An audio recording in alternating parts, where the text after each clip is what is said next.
noite. Boa noite, hoje é sábado 10 de maio de 2025. Presidente Lula desembarca na China. Mais cedo, ainda na Rússia, ele deu declarações à imprensa sobre as fraudes no INSS. Novo Papa Leão XIV se reúne pela primeira vez com cardeais e destaca o legado do antecessor Francisco. Supremo Tribunal Federal derruba parte da decisão da Câmara dos Deputados em relação a Alexandre Ramagem. E ainda, as negociações em meio à guerra comercial. Os Estados Unidos e a China terminam o primeiro dia sem avanço. Veja agora no Jornal da Central N.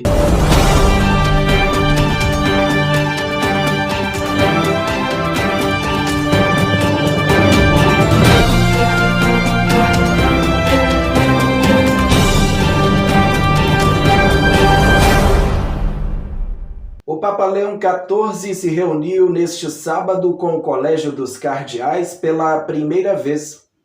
Os bispos também participaram de uma missa presidida pelo pontífice.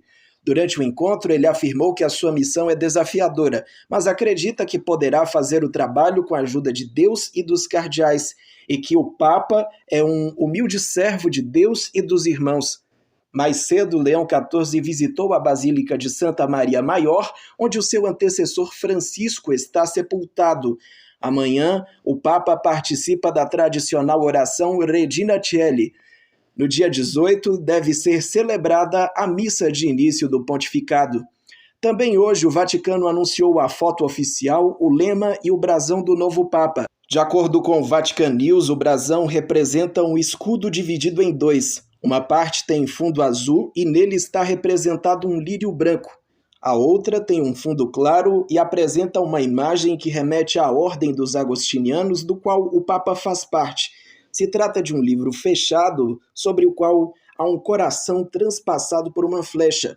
A imagem remete à experiência de conversão de Santo Agostinho.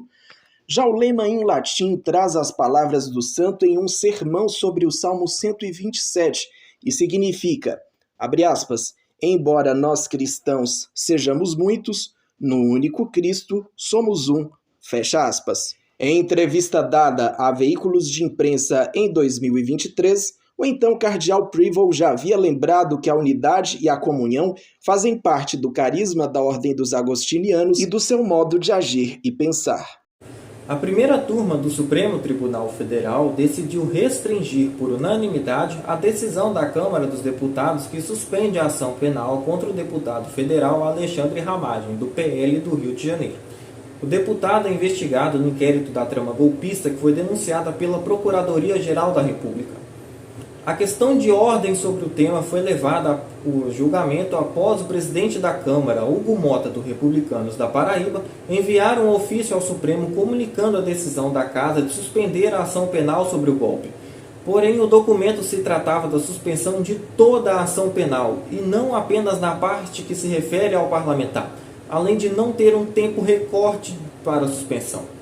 Os ministros Cristiano Zanin, Carmen Lúcia, Flávio Dino e Luiz Fux seguiram o entendimento do relator Alexandre de Moraes, que apontou as restrições impostas pela própria Constituição sobre o direito dado aos congressistas para suspenderem processos criminais contra algum de seus pares. Desta forma, fica confirmado o entendimento anterior do próprio Supremo, afirmando que o Congresso só pode suspender o andamento de ações penais se os crimes forem cometidos após a diplomação. Além disso, a imunidade parlamentar não pode ser estendida para proteger terceiros ou em relação a atos ilícitos praticados antes da diplomação. Com isso, Ramagem deve continuar respondendo por 3 crimes: golpe de Estado, organização criminosa armada e tentativa de abolição do Estado Democrático de Direito. Porém, fica suspenso o trecho da denúncia em relação aos crimes de dano qualificado e deterioração do patrimônio tombado.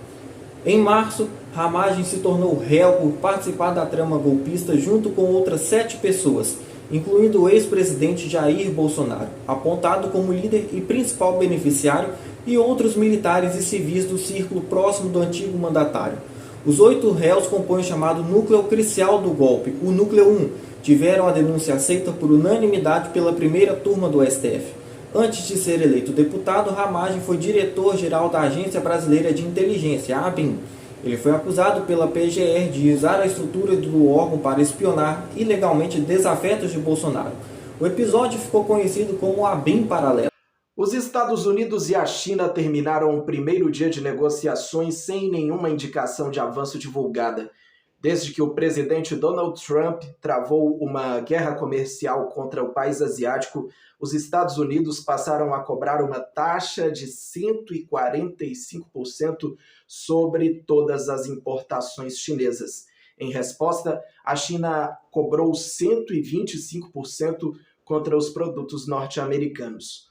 Hoje, o secretário do Tesouro dos Estados Unidos, Scott Bessent, e o vice-primeiro-ministro chinês He Lifeng se reuniram em Genebra, na Suíça, por mais de 10 horas.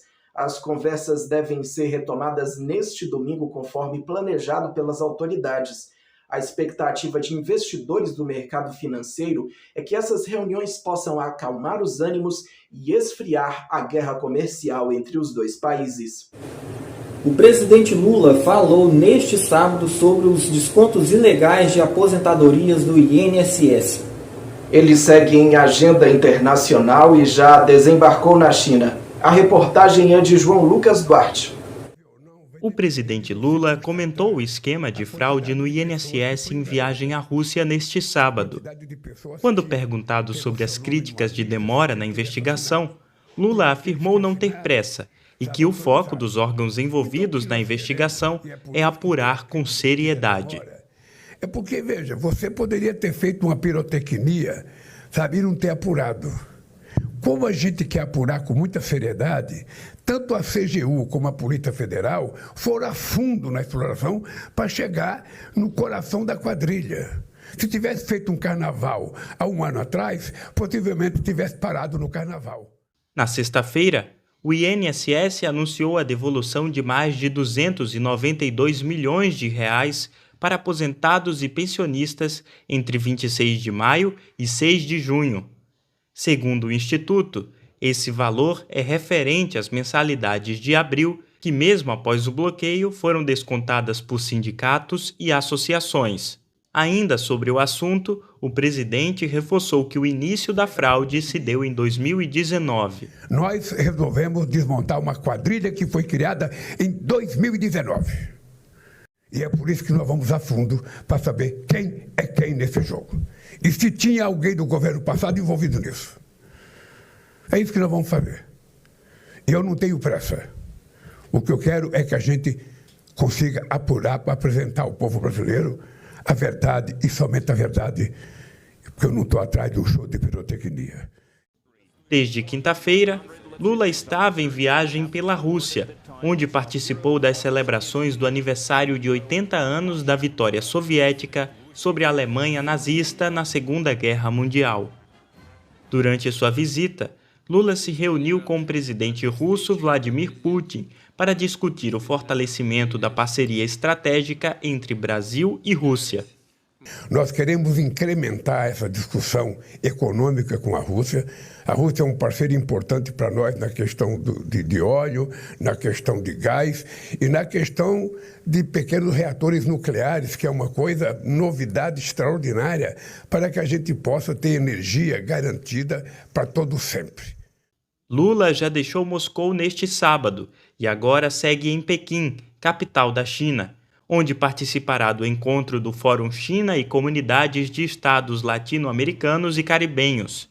Além do evento, Lula terá um novo encontro com o presidente chinês Xi Jinping. Devem tratar sobre exportações do Brasil para a China e assinar acordos de cooperação nas áreas de indústria, energia, mineração, ciência e tecnologia, desenvolvimento sustentável e turismo.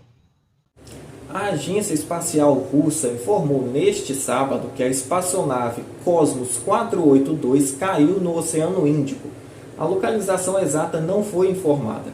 A espaçonave fazia parte de uma série de missões com destino a Vênus e foi lançada em 1972 pela União Soviética, mas nunca conseguiu sair da órbita da Terra, ficando presa ali por causa de um defeito no foguete.